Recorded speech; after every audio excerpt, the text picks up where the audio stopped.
mo kí wa ní kí ẹ̀yẹ kí tó lọ́lá jùlọ lágbàáyé mo ṣe làbọ̀rọ̀ ẹ̀ làbọ̀ ìbọn ṣíṣe ẹja gbọ́ lẹ́nu ọmọ akéwò tó rọjẹ yìí ọmọ màálù ọmọ fúlàní gbòòrò ara lọ ṣe àwọn àáfàá oníkírìm ẹja gbọ́. ọ̀kan rárá nípa ẹ̀ ẹ jẹ́ kí èmi àti yín ẹ jẹ́ ká jọ wo fídíò arákùnrin yìí bismillah. mo rò pé gbogbo wa la rí ìwé tó wà lọ́wọ́ mi yìí Quran táwọn mùsùlùmí máa ń kà tí wọ́n ní Allah ó fi rán Muhammadu wá sí gbogbo ayé Quran yẹn ló wà lọ́wọ́ mi yìí.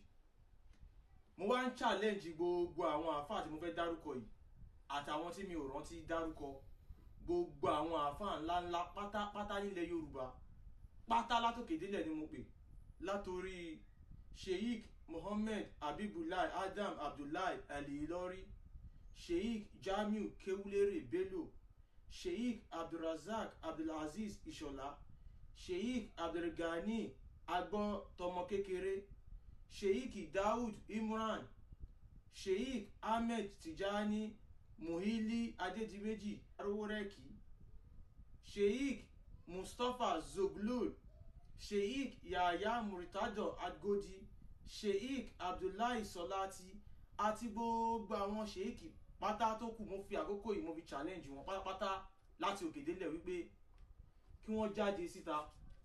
ìwé yìí èmi ń sọ fún wọn wípé ìwé ìtàjẹ̀sílẹ̀ ni, ìwé yìí ìwé ìkónilẹ́rú ni, ìwé yìí ìwé àdánù, ìwé òfò ni, ìwé tẹ́ rí.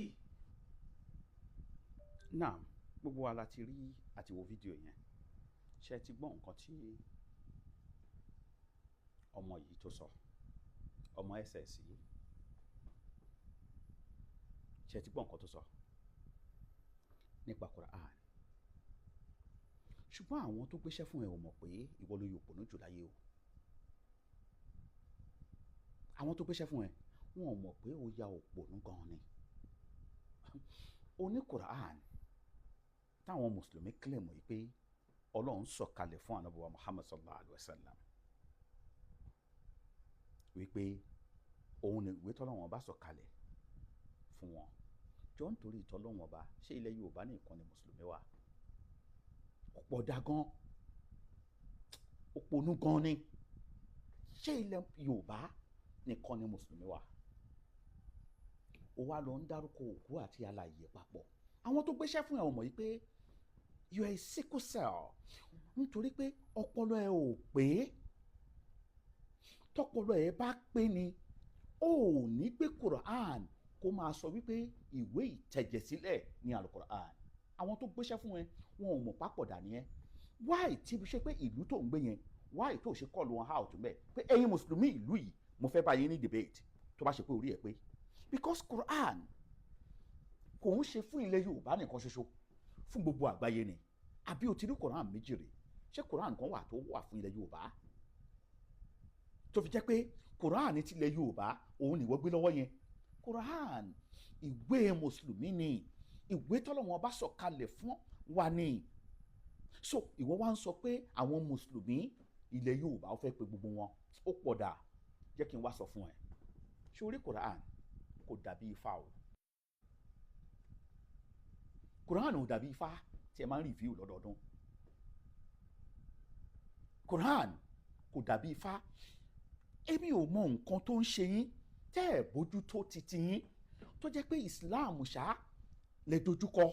ẹ wá ṣèbí pé ẹ̀yin ẹ ti ní agbára kan tẹ́ ẹ lè fi ti Islam wò ẹ̀ ní agbára ẹ̀. wàláhì tàláhì kó kó èèyàn kan ṣoṣo nílẹ̀ Yorùbá tó ń jẹ́ mùsùlùmí ẹ̀ lè ṣe é.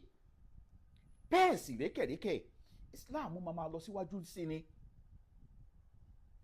nítorí pé Islam ti di phobia fún yín, ẹ ní ọ̀nà àbáyọ. ẹ wá ń rìvíw ifá yín lọ́dọọdún, ẹ ń rìvíw ẹ lọ́dọọdún láti lè bá ìgbà mu. ṣé ìwọ gbọ́ pé wọ́n jókòó wọ́n rìvíw Quran rí? ibi tí wọ́n máa ti mọ̀ pé eléyìí tọ́lọ́hun eléyìí kì í ṣe tọ́lọ́hun. maybe you are doubting me. ẹ jẹ́ ká jọ wo fídíò yìí bismillah. bàbá kan tí àwọn ọmọ yẹn ra bàbá dàn ní ọ̀sẹ̀ méjì bàbá yìí ti sọ́sùn sí àwa sọ̀rọ̀ ọjọ́ kan wọ́n wá kí ifá ọ̀sẹ̀ tura tí a máa ń kì í adabọ̀ yẹn pé ẹ̀jẹ̀ sọ̀fọ̀ bàbá mo wá ń gbìyànjú àti máa bí pé nígbà tẹ́ ní pé ọlọ́run ká máa sọ̀rọ̀ ká má máa dárúkọ àwọn. ẹ rí àáfà ẹ kàn ń bú èébú ni mi ò rí gbogbo nǹkan tẹ́ ẹ sọ. Number 1, àwa ò bá yín ṣe comparison ṣó ti yé yín. Àṣà àti ilẹ̀ lárúbáwá tẹ̀ ń gbé wá bá wa pé ó dáa ju àṣà àti ṣe ilẹ̀ wa yẹn. Ìyẹn làwa ò ní gbà. Bá ṣe ń ṣe ìgbéyàwó ẹ fẹ́ yí padà ẹ fẹ́ sọ di bí àwọn lárúbáwá ṣe ń ṣe tiwọn. Bá ṣe ń sin òkú ò dáa mọ́. Bá ṣe ń sọ ọmọ wa lórúkọ àwọn ọmọ wa ò lè jẹ́ orúkọ wa mọ́. Bá ṣe ń ṣe ìgbéyàwó oríṣiríṣi àwọn àṣà Saudi lẹ fẹ́ wá gbélé wa. Ẹ ní ànábì Muhammad ẹ lóun ló dáa jù ní gbogbo àgbálá ayé. Ànábì Muhammad yẹn la wá ń béèrè pé kí ni dáadáa tó ṣe tẹ́ sọ di èébú. Ẹ jẹ́ ká wá wo àwọn Quran tí Allah tí ó gbé rán ànábì ká wá wo bí wọ́n ṣe ń pa ènìyàn. Ṣé Quran ṣé ìwé ìtàjẹ̀sílẹ̀ ni àbí kì í ṣe ìwé ìtàjẹ̀sílẹ̀? Quran 22 verse 78 èmi máa fún yín ní Quran verse tó yapa tó jẹ́ wípé Allah ń pa yín láṣẹ kẹ́ lọ máa bá àwọn èèyàn jà. Ó ní strive in the cause of Allah ẹ máa jà sójú ọ̀nà Allah and serve for it whom he has chosen and lay upon you no hardship in the religion, the way of your forefather Abraham. It is Allah who named you and one whom submit in the earlier scripture and in Quran, so that the messenger may be a witness over you and that you may be a witness over humanity. So establish prayer, pay alms and hold fast to the Allah is alone is your guidance. Kẹ́ máa bá àwọn èèyàn jà àwọn tí wọ́n bá ti gbà fún Allah kẹ́ máa bá wọn jà ìkíní nìyí. Eléyìí náà Quran 29 verse 69 ó ní as for those who struggle in our cause we will surely guide them along our way and Allah is settling with the good doer. Kẹ́ máa strive in cause of Allah ìyẹn ni good doer. Ẹ jẹ́ ká lọ sí Quran 9 verse 20. Those who establish prayer, those who have believed emigrate and strive in the cause of Allah with their wealth and their life and greater in rank in the sight of Allah, it is they who will triumph. Kẹ́ máa jà nítorí Allah. Tó bá jẹ́ pé Allah ní agbára kí ló dé tí Allah ò lè jà fúnra ẹ̀? A dẹ̀ ti sọ fún yín several times wípé Allah kò kí ń ṣe ọlọ́run ṣìgìdì inú ilé Kaaba òun ni Allah. Quran 9 verse 5 only once the sacred must have passed unalive the politics wherever you found them who violated their treaties. Ẹ máa pa wọ́n àwọn politics àwọn tí wọ́n gbà fún Allah kẹ́ ló máa pa wọ́n. Ẹ̀dẹ̀ ní àlòkùránì kò kí ń ṣe ìwé ìtàjẹ̀sílẹ̀. Quran 9 verse 29 only fight those who do not believe in Allah and the last day nor embrace the religion of truth among those who were given the scripture. Ẹ lọ máa bá wọn jà àwọn tí wọ́n gbà fún Allah tí wọ́n gbà pé ọjọ́ kẹyìn bẹ tán sọ pé lámbà ni ànábì Muhammad ló ń mú sílẹ̀ pẹ̀lú ọjọ́ ìkẹyìn tó ń polówó yìí pé lámbà ni Allah Muhammad oníkẹ́ lọ máa ṣe kíni oníkẹ́ lọ máa bá. Quran 9 verse 1-3 only fight the disbeliever around you let them see fairness in you. Ẹ máa gbógun ti àwọn tí wọ́n ń ṣe mùsùlùmí tí wọ́n ń bẹ ní agbègbè yín. Ẹ jẹ́ kí wọ́n rí ilé kókó ẹ jẹ́ kí wọ́n rí lára yín.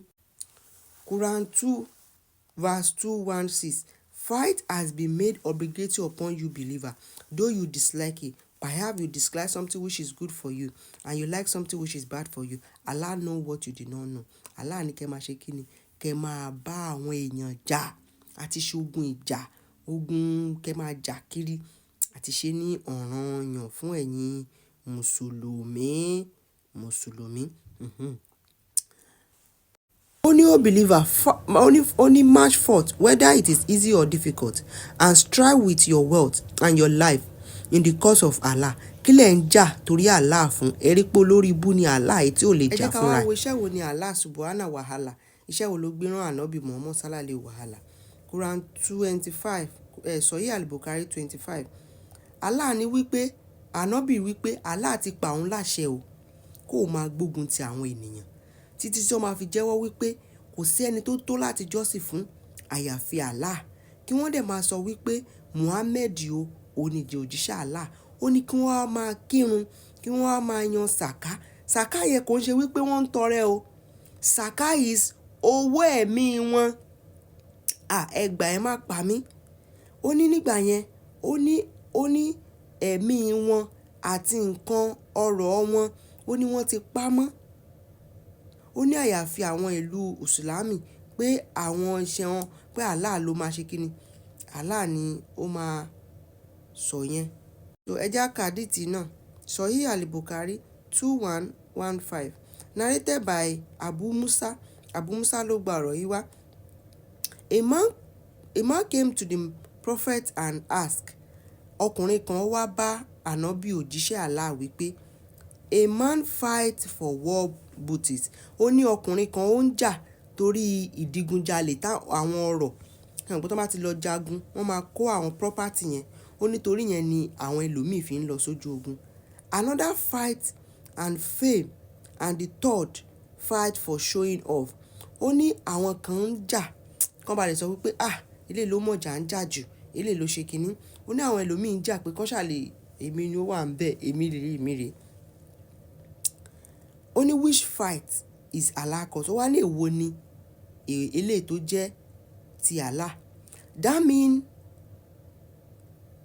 only then he said, the prophet said, he who fight that Allah word is Islam should be superior fight in Allah cause. Tó bá jẹ́ pé Allah ló dá ayé àtọ̀run, why tí Allah ní pé kẹ́yin mùsùlùmí kẹ́ máa jà kí ọ̀rọ̀ òun kó lè wà superior. Lẹ́fì mọ̀ wípé Allah is not a supreme being. It's not. Cause tó bá jẹ́ superior, ó ṣe lè máa jà kí ọ̀rọ̀ ẹ̀ kó wà superior. Why do you need to fight? Nǹkan tó kan MS pẹ̀lú àwọn ará UK. Ẹ̀yin akéwútọrọjẹ ilẹ̀ wa tẹ́ fẹ́ fi ẹ̀sìn Islam gbalẹ̀ wa fúnlẹ̀ Àràbù, ẹ̀yin gan lọ̀rọ̀ kan. Ṣé o mọ bí àwọn UK bọ́n ṣe ń lé àwọn ìmáàmù òfò, àwọn mùsùlùmí, ṣé wọn bọ́n ṣe ń deport wọn lọlé? O ò tí mọ̀ kankan. Gbogbo ìlú ló ń lé yín kiri. Kó máa ṣàlàyé fún wọn. Ṣé ẹ̀yin mọ bí àwọn ará UK bí wọ́n ṣe ń lé mùsùlùmí kúrò nílẹ̀ wọn ni? Àwọn ìmáàmù tó ń preach kólekóle wọ́n tó ń deport wọn. Àti wípé UK ò kàn wá. UK kò kàn wá. Ilẹ̀ kóòtù òjìrì ló kàn wá. Ilẹ̀ Haúsá gan ò kàn wá. Ilẹ̀ Ìgbò ò kàn wá. Ṣùgbọ́n àṣà àti ìṣe ilẹ̀ Lárúbáwá tẹ́ fẹ́ wá gbélé wa lórí nílẹ̀ kóòtù òjìrì yẹn làwa ò gbà. Dẹ̀ nígbà lásán yẹn. Ẹ lè wá gbé àṣà àti ìṣe ilẹ̀ àwọn kan lé wa lórí kí wá ní ká gbà. Ẹ lórúkọ wa ò dáa mọ́. Bá ṣe ń sọmọ lórúkọ ò dáa mọ́. Kò tọ́ súná. Bá ṣe ń ṣègbéyàwó kò tọ́ súná. Bá ṣe ń sìnkú wa kò tọ́ súná. Súná tẹ̀ ń gbé bọ̀ yẹn àwa ò fẹ́. Ká máa fẹ́ ọmọdé ló tọ́ súná.